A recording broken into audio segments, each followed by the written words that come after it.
Welcome to the Bring Your Product Idea to Life podcast.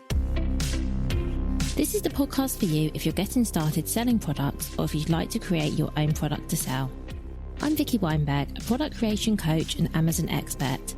Every week, I share friendly, practical advice as well as inspirational stories from small businesses. Let's get started. Hello and welcome to this episode of Bring Your Product Idea to Life. Today I have not one but two guests. Dr. Mark Mitchnick is the founder of Burnd, a high-performance sun and skincare brand. He's a paediatrician, physician scientist and serial entrepreneur. He actually invented transparent zinc oxide, which is the ingredient that makes mineral sunscreen wearable. Also joining us is his son, Malachy Mitchnick. Malachy is the co-founder and CEO of Burnd, and in startup world, CEO stands for Chief Everything Officer. So if it needs doing, it's probably on his list. I had a really great conversation with Mark and Malachy about how their product was invented years and years before it actually became a brand, the decision to go into business together, and we also talk about lots of myths and misinformation in the skincare industry, which is really interesting and like a really fascinating part of the discussion.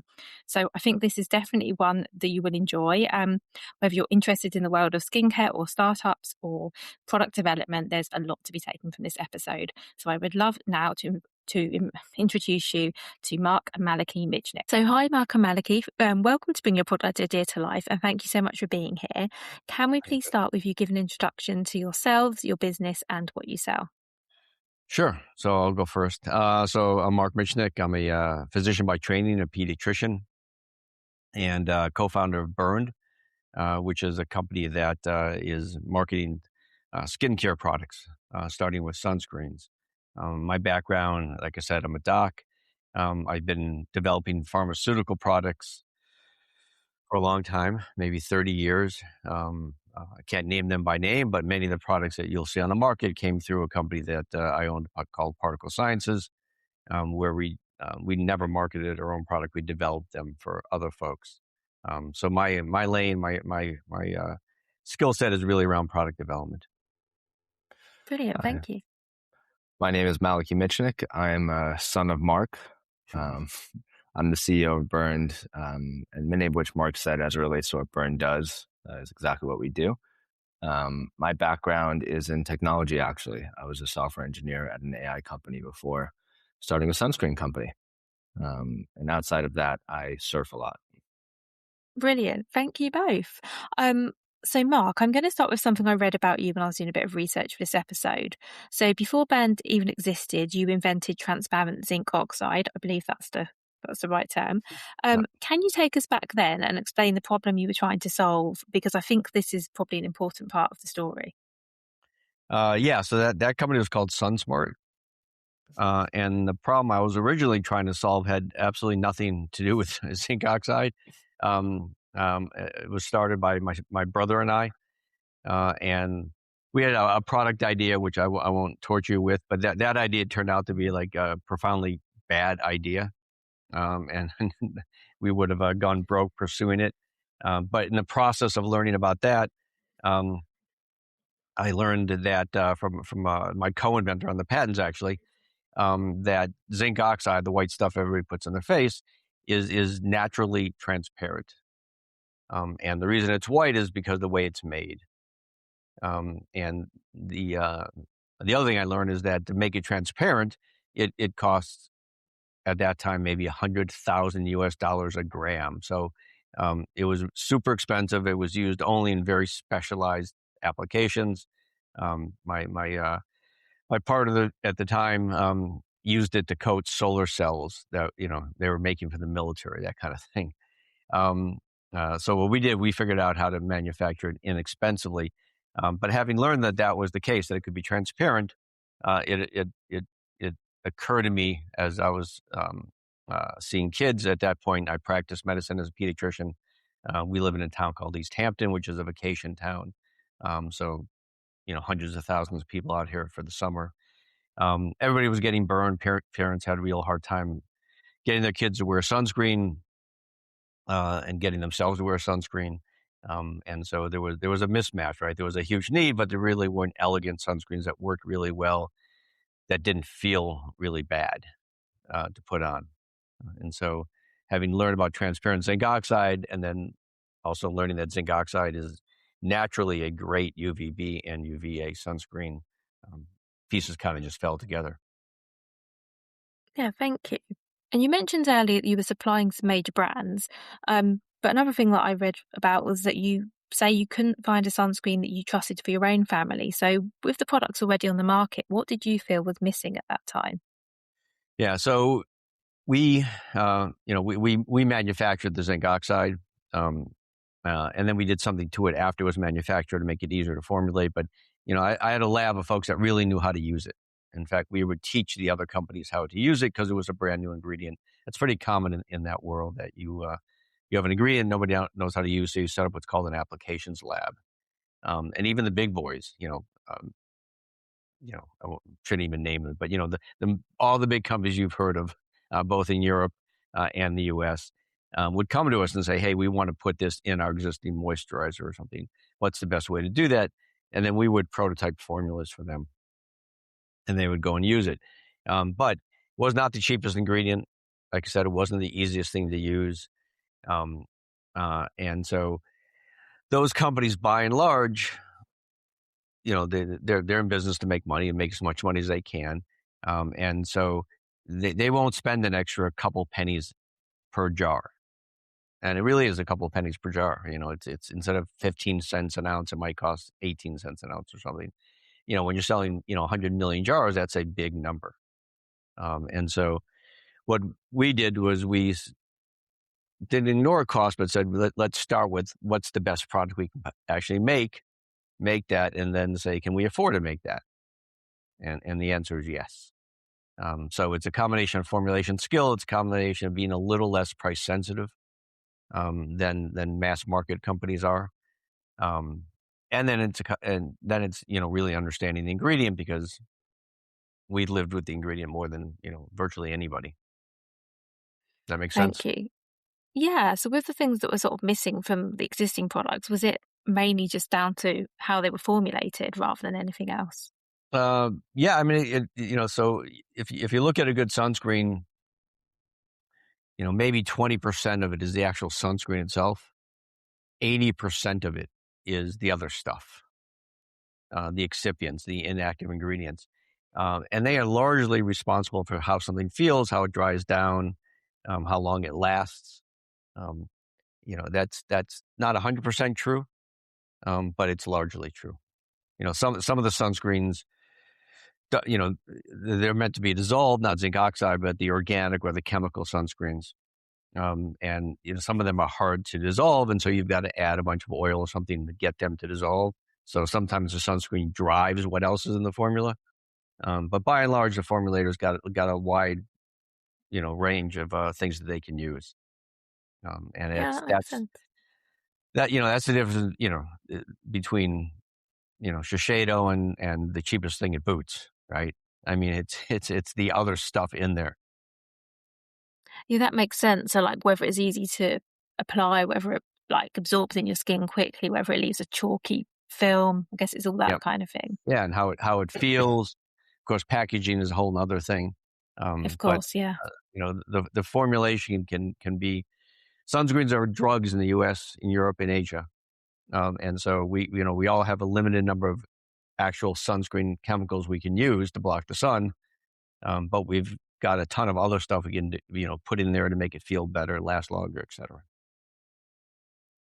And Yeah, Vicky, to answer your question directly, and Dad, step in here if you disagree with any of this, but your question was around there's stuff out there, so why make something for yourself?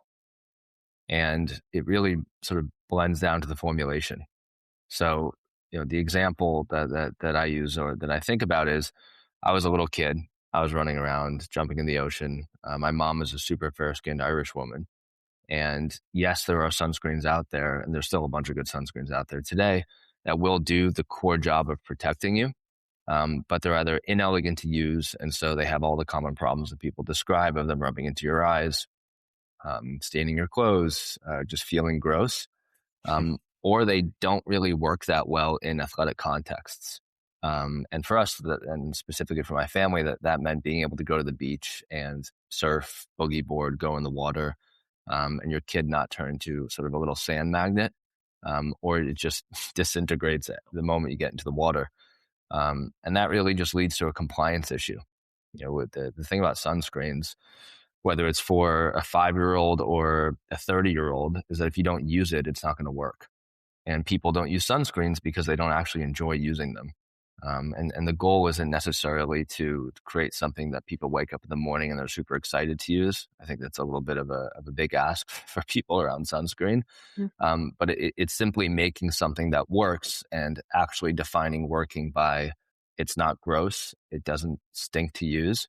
And so that when people do know that they need it, which everyone knows that they should wear sunscreen, they're not sort of looking for any and all excuse of it's in the car, I forgot it, I'm only going out for 20 minutes. Whatever excuse you can make in your brain not to use something that you know you should use. The invention or the change that Mark was looking for was just to make something that my mom and I didn't hate wearing. Yeah, thank you so much for like distilling that. That's really interesting, and I completely know what you mean, because I think a lot of us, there are products we wear daily, whether it's deodorant or it's a moisturizer, whatever it is. But if you get the wrong sunscreen, you're right, it's not pleasant to put on. Kids in particular, they make a huge fuss about having to apply their sunscreen. I've got 2 kids, neither of them like wearing sunscreen. It makes a big difference, but of course it's vital because it's so important to our health. And so within the realm of skincare products, whether it be a moisturizer, a deodorant, a cologne even, all of those are to a degree optional. You don't use deodorant, you might smell bad. You don't use a moisturizer, your skin might be a little tight. Sunscreen is a different category entirely. There's the skin cancer element of it, which is obviously a massive reason to use it. And then there's the photo aging piece of it. And this is something that we talk about all the time in the company where, we don't actually mind if people use sunscreen just because they don't want to look old. Vanity is an extremely powerful motivator for people. Nonetheless, if something is just unenjoyable to use, you're not going to use it. And that's just basic human tendency. And so within the conversation of sunscreen, and particularly around Mark's invention and the impetus to formulate one for his family, it was as much about, I just want to make something that they won't hate using, and I can't find that, as it is about, I needed to work better by the traditional metrics of just protecting them from the sun. That makes sense. Thank you. So, Mark, you mentioned that you spent years in product development. In your opinion, what's the difference between making something that's genuinely innovative versus making another version of something that's already exists? So I guess the first thing I want to say is it's not easy to knock stuff off. And so the notion that I'm just going to copy what those guys did, it'll be a breeze. That's crazy. In the extreme in pharmaceuticals, you have generics and you have the branded products. It'll take a generic company sometimes 10 years to figure out exactly how to knock off, how to duplicate the branded product. And so I guess that's not answering your question, but one thing it's not is it's not a whole lot easier just copying people, right? Copying is hard, especially in a regulated industry where you can't come close. You have to be exactly the same thing. And that is just not easily done. So aside from the obvious that, first you have to have an idea to innovate. You also, I think, need to have a lot of self-belief, because innovations are very often not viewed as great ideas other than by the people that have them. And so you've got to go, if you need money, you've got to go convince people that it's worth spending money on. You often have to develop in these kinds of endeavors different manufacturing processes, so that there's a lot more of the peripheral stuff that doesn't exist that you have to go put in place. But probably the biggest one is just being so convinced that your idea is good that you proceed despite a lot of evidence to the contrary. So, I would say that I've started and sold 4 companies. And each one of those was based on an idea that I was told was a pretty bad idea. That's really interesting because you also hear advice that, you have to do market research and you have to find out if there's a market for your product. So I guess it's knowing when to persist and knowing like knowing when you genuinely have a really good, useful product idea, isn't it? I don't know if Yeah, it, and you're gonna sorry, Mook, yeah. you're gonna be wrong a bunch of times. Like a lot of times, the people telling you it's a bad idea, they're right. It is a bad idea. Like I said, the first company my brother and I started, we thought it was a fantastic idea, and it was not. Um, and um, but if you really think something's good, I guess it was Henry Ford. If you ask people what they need, they would have said a faster horse. And so there's a certain amount of arrogance there. And I don't think there's a magic formula to knowing when you're right and when others are wrong. It's just you've got to stick with it long enough to give it a chance. Yeah, I guess that's experience, really, isn't it? Yeah. I mean, it's experience and to whatever degree, just blind confidence in yourself. I mean, like the example that I would use here is saying you want to start a sunscreen company has about as high likelihood of success as saying you want to start a car company. There are companies that have been around for 100 years who are doing billions and billions and billions of dollars worth of business, and particularly the way that we market, which is a paid marketing approach. There are companies who every day spend more than our annual budget. And so this idea of, I want to go start a sunscreen company, the majority of people who I told that to, whilst getting this off the ground, I mean, even now, say, well, how do you plan on beating Shiseido or Banana Boat or any of the massive companies? And if I had an answer that was, well, I don't know, but I'm going to have to figure it out, then that's just not true. Like that's not a truthful way to respond to the question, because the real answer is, we had no idea. The reality is we had a product or I had a product at that point that I just knew was better than anything I could buy. There was a story there, but nothing about that seemed like a good idea.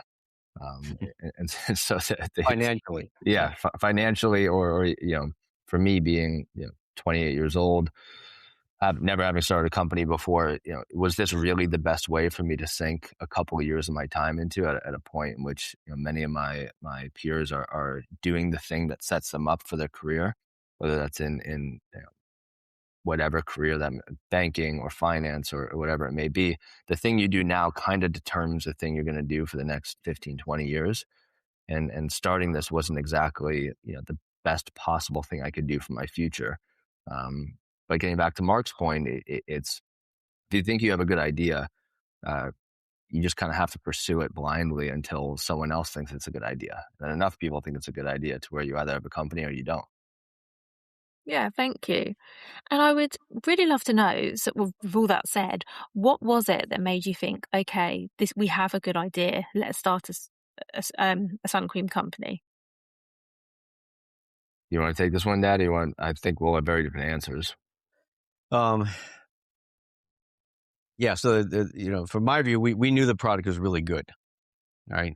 And I know from experience that we could make similar products in a cleanser and a moisturizer, in other skincare products. We're sunscreen central, sunscreen focused. But it's hard to make a company just off of sunscreen. You've got to have all the other products, and could you actually differentiate on performance? And so, that's what we knew. We can differentiate on performance. What we didn't know is could we rise above the noise on marketing?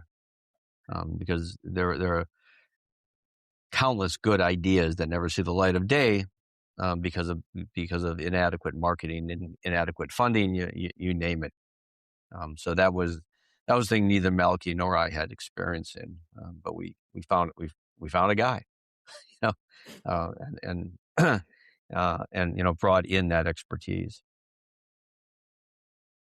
And how about you, Malachy? Do you have a different answer for that? Yeah, I mean, so not necessarily different, but to add on to that, so I was living in Costa Rica. At the point, I was sort of tapping away on a computer, working in a tech company, and I had tried every sunscreen that I could buy. I mean, obviously, I have a lot of surface area to cover, and there was nothing that I could buy did the job or did the job as well as the product that I knew my dad had made. And so it wasn't so much a question as to whether this is a good sunscreen. It was again back to that question of is this a good idea to pursue? Is anyone going to care? And the first sort of glimmer of hope I had was when we actually made the first batch, and I gave it to a bunch of people who, sure, they liked me, but there was absolutely no reason for them to say I like this other than them actually using it and liking it. And I don't know how much time you or your listeners have spent in Central America, but it is a terrific environment to test a sunscreen in. I mean, especially for people that aren't native to that region.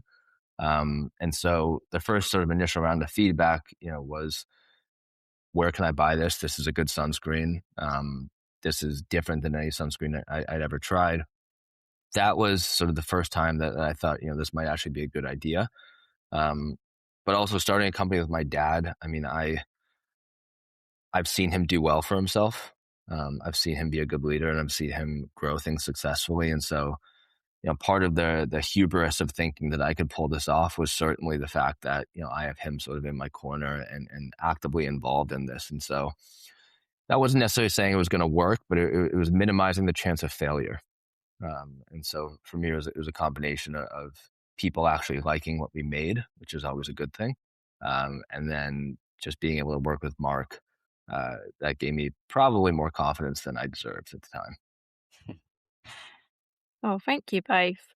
And I'd love to know a little bit more about how you actually went about launching. So what were some of the steps that you took from deciding, okay, this is going to be a brand, we're going to give it a go, to actually having a product on the market?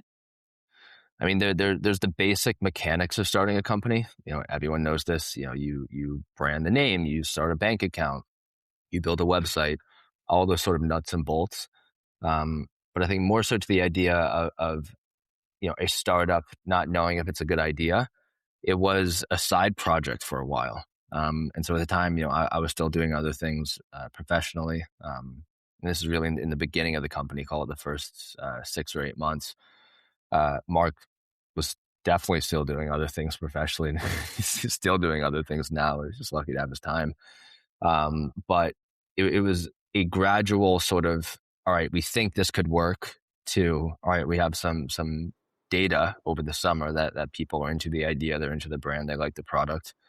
And then there does come a point of which it's kind of a light switch in terms of like, all right, if we do this, then X, Y, and Z has to happen. And that means, going out and raising external money. That means devoting all of your time to something. It's really about choosing to take that risk as opposed to having a backup plan. And so to directly answer your question, starting this company was as much about doing the blocking and tackling of the mechanics of any business. But the real unlock there was just, all right, there is no plan B. Like, this has to work. And that was a gradual process, as opposed to, from one day to the next. That's brilliant. Thank you. So your mission talks about building a small system of products rather than having a huge range. Can you talk a little bit about why that was important to you? Because you mentioned earlier that, you could put this formulation into all kinds of products. Sure. You were going to say something, Dan. Yeah. So it's important to us because we think it should be important, or is important to the customer base that we want to establish, to our little tribe, so to speak. And the reality in skincare, and this is not going to be true universally for other industries, but there's actually just a handful of stuff that actually does anything, and the rest of it is marketing nonsense. And I say that, and I can walk 60 feet that way, and go and on my wife's shelves, and there's more there in cost than I made my first year out of medical school, right? So you can know something, and then you can actually believe and act on something. But the reality is, The single most important thing anybody can do for their skin is not overdo it in the sun. Right. And it's probably the most widely agreed upon medical fact on the planet. And sure, there's all kinds of, TikTok folks out there saying, get burned. It's good for you, all this kind of stuff. But it's scientific nonsense. And then there are things like, the retinol and vitamin C in some cases, but there's literally just a handful. So the notion that somebody needs or a company needs 50 or 60 products just isn't true. It complicates things a great deal for people. And so, we want to be a company people look to and say, hey, you've only got 4 products. Why? And there's only 4 things that have actually been shown to do anything for you. And so here are our versions of those 4 things. And sure, it might end up being 10 or 12 or something, but it's never going to be 100. If we need another one, it'll probably be that we found a better version of something we're already doing. So that's part of the value add there. This stuff is really complicated. It's made much more complicated than it needs to be. So, what can we do? We can simplify it for folks. We can, over time, get them to trust that we're doing the hard work.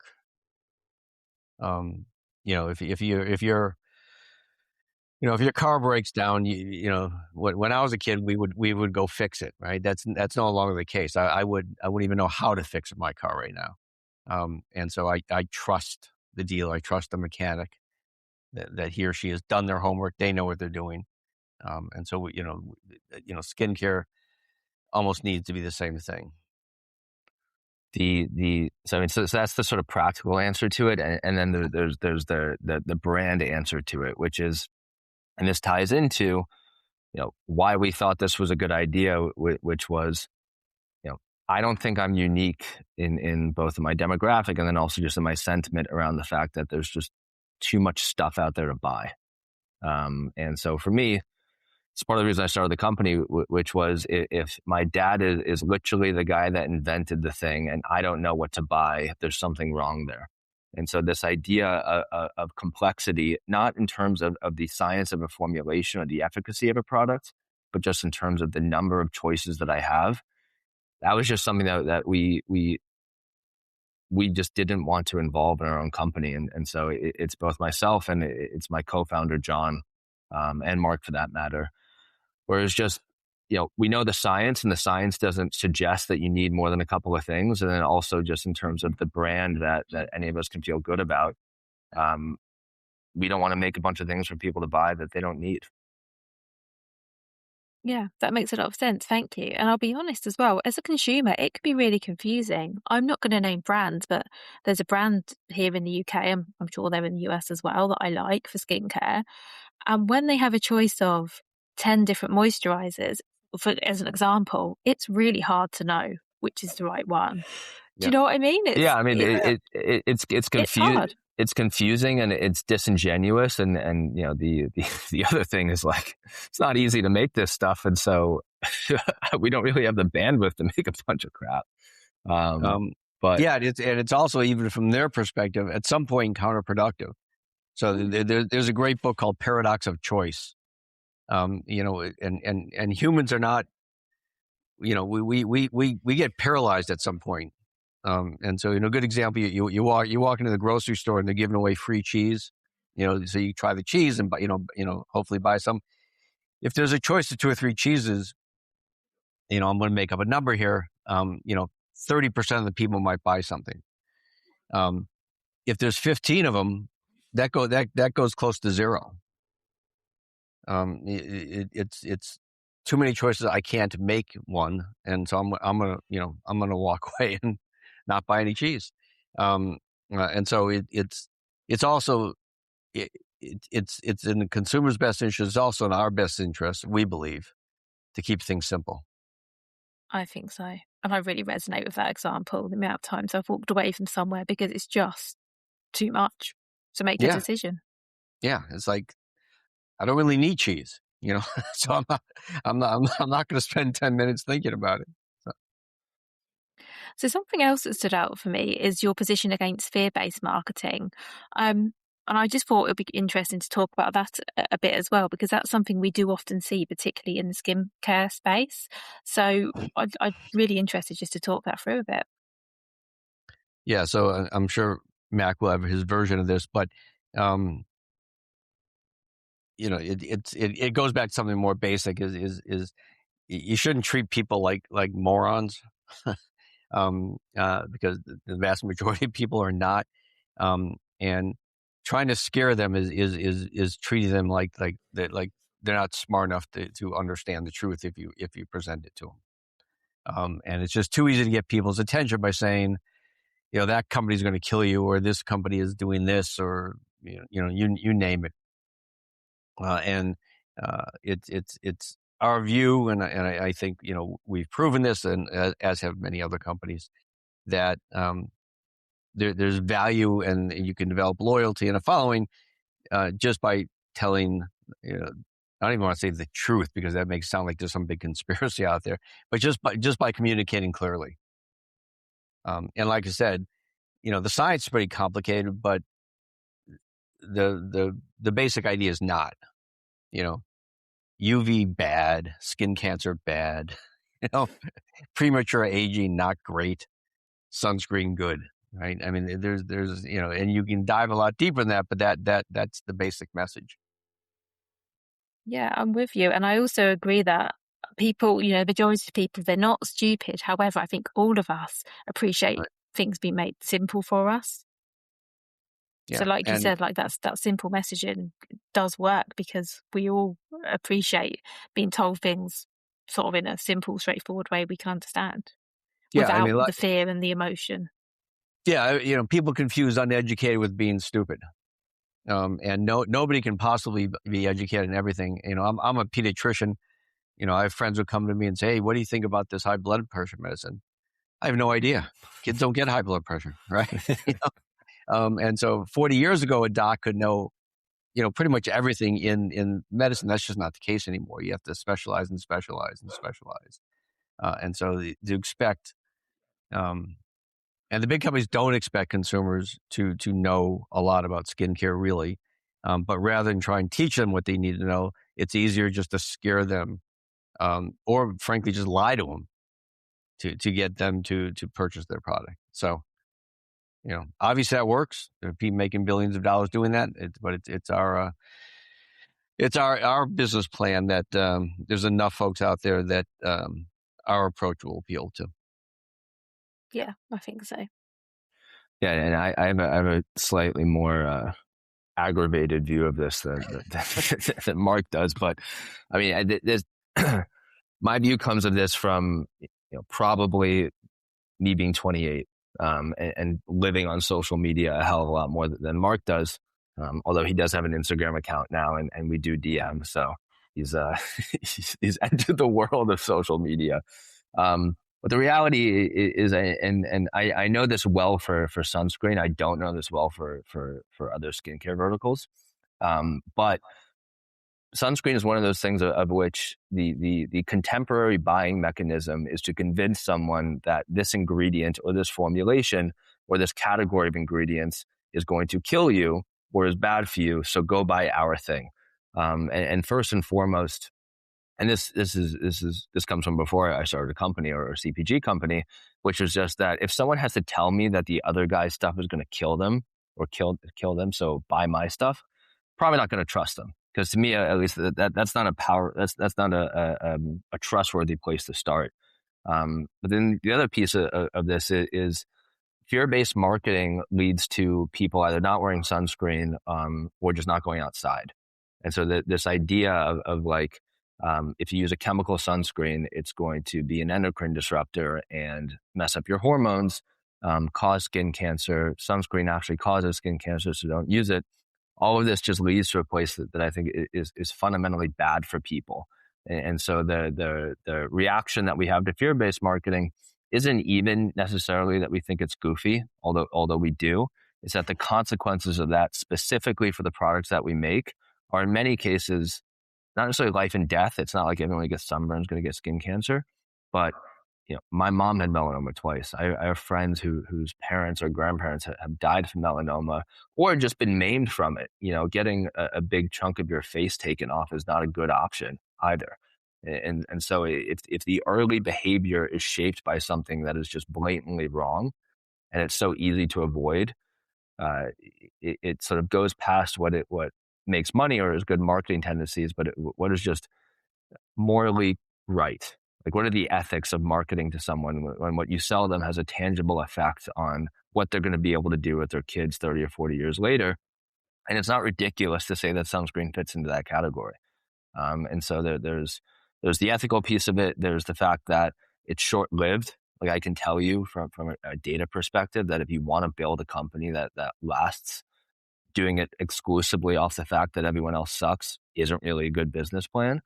And then lastly, it's that trust piece, which is fundamental to this business. I mean, the reason that people, at least right now from the marketing that we're doing are buying Burnd and trusting it is because it was made because a parent was trying to solve a problem.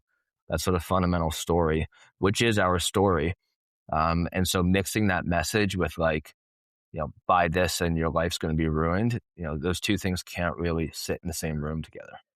Yeah, and here's I realize it's not a science podcast or a health and wellness podcast, but it's a really good example of trying to make things easy for consumers. So the data that controlling UV exposure is will mitigate a lot of photo aging is solid, right? That's just known. And 80% of the stuff that happens to your skin visibly as you get older is because of sun exposure. All right.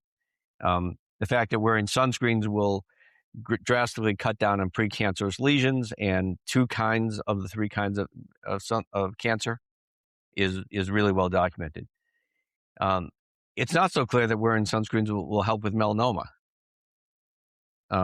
It probably is true, but it's actually not crystal clear like it is with some other things. And there's lots of reasons for that. Primarily, or one of the big reasons, it's really hard to study because it's a really long-term thing. So you've got to rely on people's reports of what they used to do for sunscreens. And humans are really, really, really crappy historians. Like we really don't recall what we did very well. So I don't want to go down that rabbit hole, but how do you convey that clearly to consumers when people call and say, hey, will this prevent this or that? We'll say, we don't know. Here's what the sign says. It's not going to do any harm. Personally, I'm wearing sunscreen.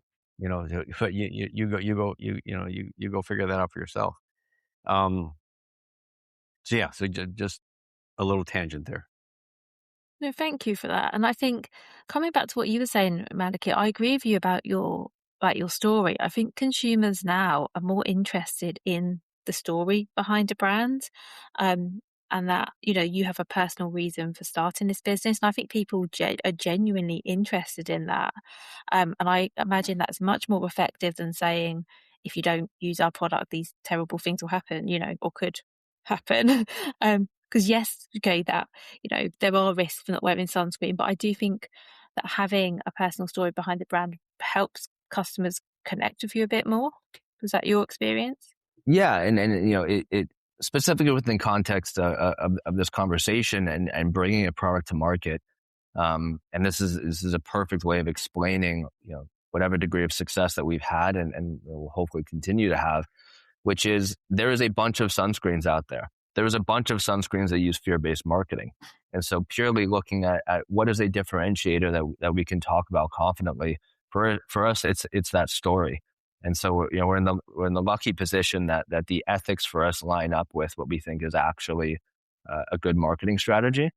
And to your question, so if a very good friend of mine, who's sort of a mentor of mine, who's been critically involved in bringing some of the largest brands, largest tech companies in the world to scale.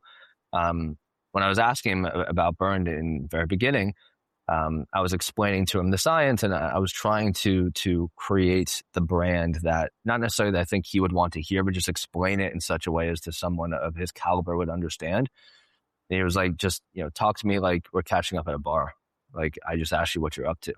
And explaining that to someone in I don't want to use the word pedestrian, but in an actual human way, as opposed to something that is architected or constructed to sound good.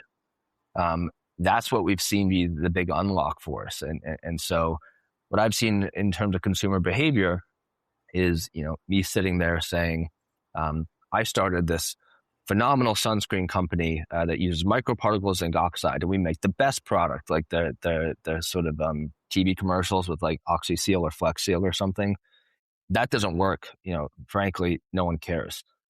Sitting there and saying, I remember what it was like for my mom and dad to tell me that mom's sick when I was 10 years old. Now I come to understand that that was melanoma.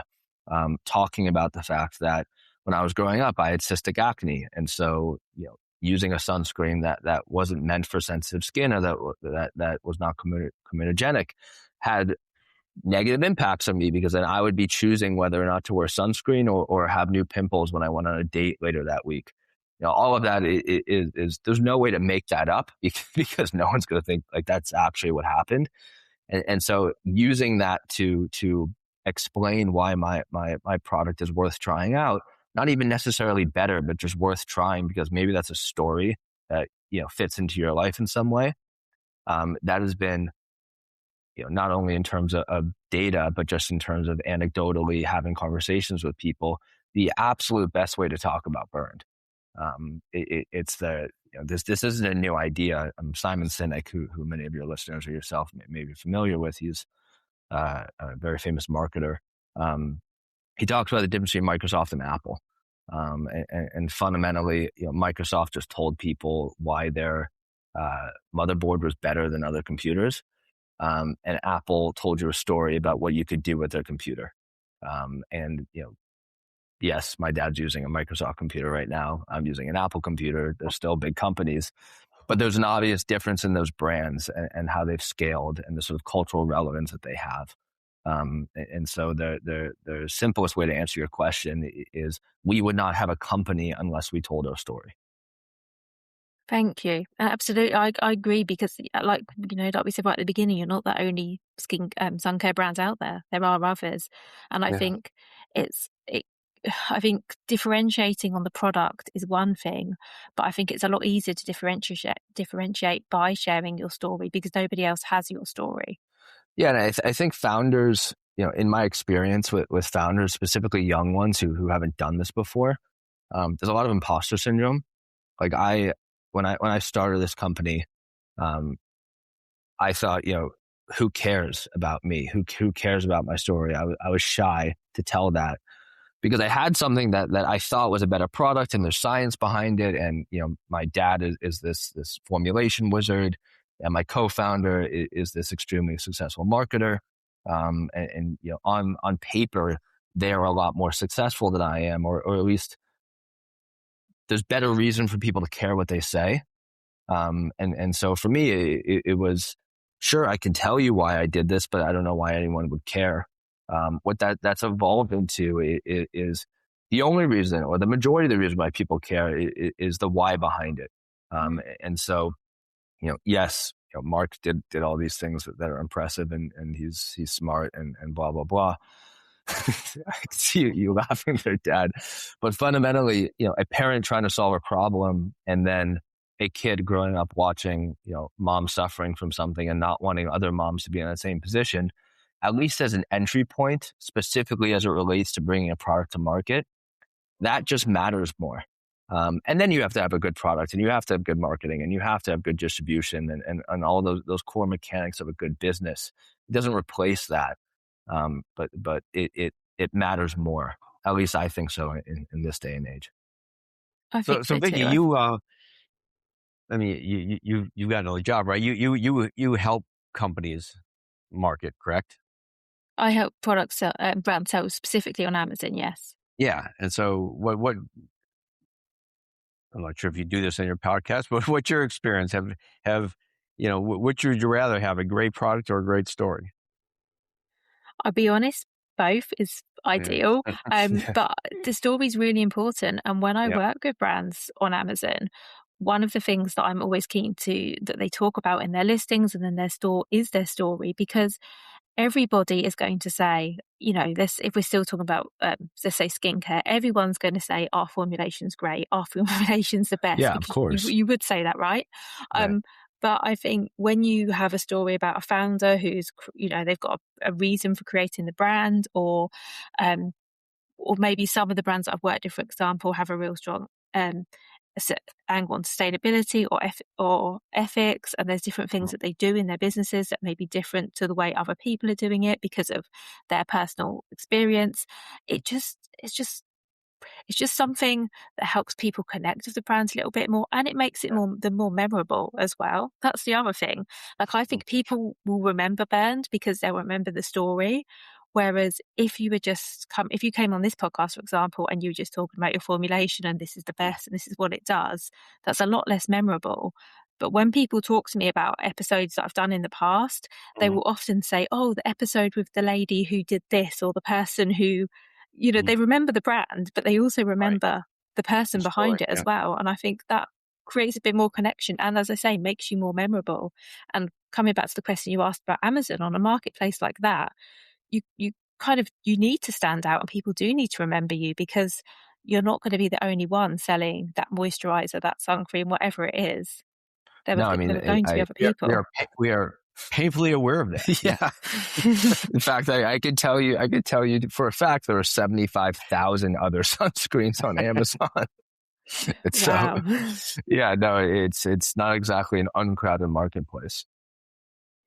Yeah, and that's the same whatever you sell. So yeah, I'm a big fan of talking about stories. And actually, that's part of the reason I know we're digressing a little bit, for doing this podcast, because I think it's important for brands to get their stories out there and for people to hear them. Yeah, so thank you. Well, you're welcome. Well, thank you. Now, I'm aware I'm taking lots of your time, but have we got time for a few more questions before we finish up? Yeah. Sure. So we've been talking a lot about marketing and how different people approach marketing. I'd love your advice to my listeners for people who genuinely want to make better decisions. Is there a way they can tell the difference between evidence-backed advice or brands who just simply sound convincing? There are some good rules of thumb. The first, I would say, TikTok cannot be your primary source of information. And I'm not exaggerating. 9 out of 10 people talking about sunscreens or skincare on TikTok are actually wrong. It's not even that they're just shilling for a brand; they're actually wrong. And so that, if you see something on social media or anywhere for that matter, and you want it to be true, do a little bit of homework and find out if it is true. And with GPT and Claude and all the LLMs right now, it is easier than it's ever been. You literally ask the question, and it'll give you a pretty darn good answer if you don't know a doc or someone who actually is in that industry to go ask. So that's a major thing. And the other is the old saying: if it's too good to be true, it probably is. Right. So if somebody for $63 wants to sell you something that's going to take the 67-year-old guy who's been in the sun his whole life and make me look like I'm 30 in 3 weeks, that's just not going to happen. Right? Surgery is not even going to do that, let alone some sort of skin cream. So I think a little common sense, and then ultimately, and this is what we're trying to do with Burn, spend some time with a brand, with a group of people, decide that you can trust what they say, and then you can sort of outsource, that topic to them. So, I've done this. There are topics I'm super interested in, have just no prayer in hell of ever becoming an expert in, especially, at this point in my life. And so I've outsourced it. I found a couple of people that I know just spend their day, in that arena. And for the most part, I listen to what they say and I say, okay, that's probably true. And if something I'm questioning, I can go do a little homework. So, don't don't try to be an expert in all things. Find some you trust, and look at, if not great sources, at least look at a few sources. And then realize that influencers just get paid to say shit. Right? that there's just no honesty or truth in what they're saying. The other filter that I have, and honestly, I didn't know this until I started a company. Just email them. Like if someone responds to what you're saying or the question that you have, there's likely a human there, and if there's a human there, there's probably humans elsewhere. And so that sounds like a really simple answer, but like, the best example with our sunscreen is I get questions all the time around what the ingredients are. So I do all the customer service. And if you ask, does your product, does your sunscreen, does your wing foil board, whatever it is, have this or do this? And someone, an automated response tells you to go read the health documentation of the FAQs, probably not the best people to trust. And that's not a steadfast rule. Like, there obviously bigger companies will trouble customer service, but for any of your listeners trying to decide whether or not to trust a product, just email the company and ask to hop on the phone with them. I mean, I get on the phone with customers all the time, and answer their questions. And sometimes the answer to the question is we don't do the thing that you're asking us to do, or we have an ingredient that you're hoping that we don't have.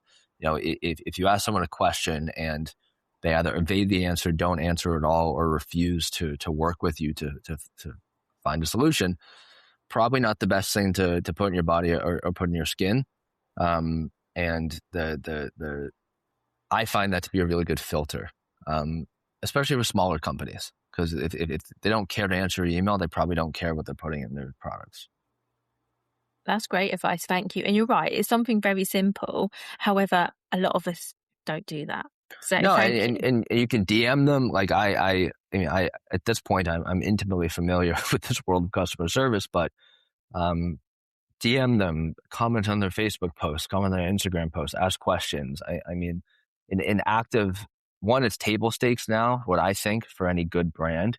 But it's also a way of checking as to whether they care what people actually say about them. Because the reality is, like, you can pay 1,000 influencers to say good things. You can pay 1,000 people to go write reviews on your products. The social proof, albeit useful, is not gospel. Interacting with a company, even your product getting lost in shipping and having them ship you a new one. I mean, all these sort of touch points of, like, they actually care about their customer after they buy something once. That is, I think, that, in my opinion, at least, the best way to delineate whether or not a science-backed company is legit. Yeah, that makes a lot of sense. Thank you. You're right. And I think how a company treats you as a customer says a lot about them. And yeah, you can definitely glean a lot from how they interact with you and how they deal with issues. Mm-hmm. Yeah, 100%. Okay, well, I've got one final question before we finish up, if that's okay. And I'm going to ask if you can both answer this, if you don't mind. So, as you know, this podcast is, my target audience is other people who run product-based businesses or are looking to start one. And I would love for you to let me know what your number one piece of advice would be for other product brands. Father? I was going to tell you to go first. The number one piece of advice, product brands. Yeah. So I would say start with the product. In other words, and you can't force this, right? So it's just got to happen naturally in your life. Have an idea of something that needs to be out there, and that you're really interested in, because this is way too hard and way too expensive and way too likely to fail to do it if you're not interested. And then go after it. I think if you're the reverse is hard to do and much less productive. if say I want to be in consumer product goods, what's a good one? What should I try? I think, and I'm sure there are people who have succeeded wildly doing that. I don't know them. It's certainly not me. But I would think that would be a lot harder, because this is just way too hard to do unless you're like actually interested in the thing that you're doing. Yeah, the shorter way to say what Mark just said is it sucks 99% of the time. So make sure you actually enjoy doing it, because if you don't, you're not going to succeed. I guess my piece of advice would be in a way similar to that, which is, so we've been around for about a year. We've had the idea for about a year and a half, and actually had product to market in a year. And we are just now getting enough data to make a data-informed decision. And the reality is we still don't have a lot of what we need. And so the piece of advice that I would give it is be comfortable making decisions without the data to support them, and make a decision and follow through with that, and don't stop until you have the data. And whether or not that was a good decision or not, you'll end up seeing. But the reality with starting a company, and I think this was a misnomer for me, which is now that we have all of these tools, and you hear performance marketers talking about your return on ad spend and your click-through rates and your website metrics. There's a million one ways to get data, but the reality is that the decisions that you're making in the beginning, you don't have them. And so trying to get caught up in getting the data, you waste the time of going and actually doing the thing. And for me, at least, that was a really helpful insight, which is just, making decisions that I don't have the data to support and sticking with them. Yeah. And let me give you a second. Assuming that you're not raising millions and millions of dollars to start out with, really good ideas, even really good ideas, take a while for the world to get around to. And so you have to make sure that you can last long enough for the idea, assuming it's a good one, to get some adoption. All right. So you've got a P and an L, right? And the P is really hard to guess and control, but you can control the L. It's going to be there, but you can control the slope of it. So stay as lean as you can. That's a lot easier now than it was 10 years ago. Again, just the software available to people now. We started Burn on probably 50, 60,000 US less in legal expenses than it would have cost me 10 years ago. Just because the amount you can do yourself now. And so spend money on the important stuff, stay virtual. He's in our living room right now. Yeah, we're talking about staying lean, because I'm living at home because we don't have enough money to pay me. He's thrilled about that. 28-year-old living at home right now. Yeah, no, it's there's the glamorous side of things for TikTok and Instagram, and then there is the reality, which is, I'm very happy that I'm doing this, but it sucks a lot of the time. And so you have to make the sacrifices. If you don't, unless there's a benefactor behind you that'll just give you millions of dollars to figure stuff out, you're not going to make it. And a ton of money ain't necessarily the best thing. Yeah, you get stupid if you have too much money. So. Thank you for all of that. You. And I think also just wanted to say, Malachy, I think it's also really important that you've highlighted, you said that it's a year on and you're living at home. I think that's also important for people to hear, because there's also expectations that by this point I will be here, by this point I'll be paying myself this much, by this point, do you know what I mean? I think that is something that people genuinely think. And so I think it's important for people to hear that actually a year on you can be doing well, but there are still sacrifices that need to be made, I guess, is what I'm trying to say. And I think that's important for people to appreciate. Yeah, no, I mean, I'm every parent's dream right now.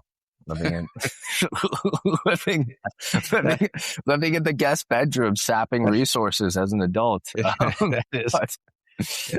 no, I dreamt forever of this, of you still being here 28 years later. At least I moved back in. I didn't stay. But no, as a conclusory note, Vicky, to your point, there's there's TikTok scientists and there's TikTok success stories, and obviously that is a way of framing this instant success, call it culture that we have now. The reality of it, at least in my own experience, is none of this stuff is easy and it takes a long time. And so, obviously I want to do this for 1,000,001 reasons, one of which is because I'm having more fun doing this than I ever had any job I've ever done. And like any business owner, the economics work really well if it works. But that if it works, takes longer and costs more money than anyone would like to expect. Yeah. Well, thank you for being honest about that. And thank you both for everything you've shared. This has been a brilliant conversation. Thank you so much.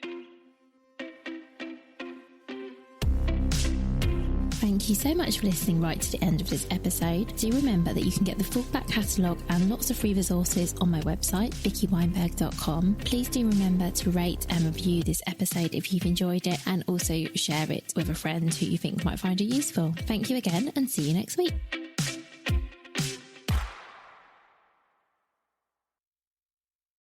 Hello, if you're selling on Amazon or you're planning to and you'd like ongoing support as you go, I've just opened the doors to my membership, Amazon Made Easy. It's a space for product-based business owners who want expert guidance, somewhere to ask questions, and a bit of structure and accountability while they build and grow on Amazon. Inside, you'll get regular live Q&A calls with me, optional co-working sessions, practical resources, and a supportive community of people all working on similar things. It's designed to make selling on Amazon feel clearer, simpler, and much less overwhelming, and to give you somewhere to go where you're stuck or unsure of what to do next. You can join at any time and stay for as long as it's helpful. And if you'd like to take a look, you'll find the full link in the show notes.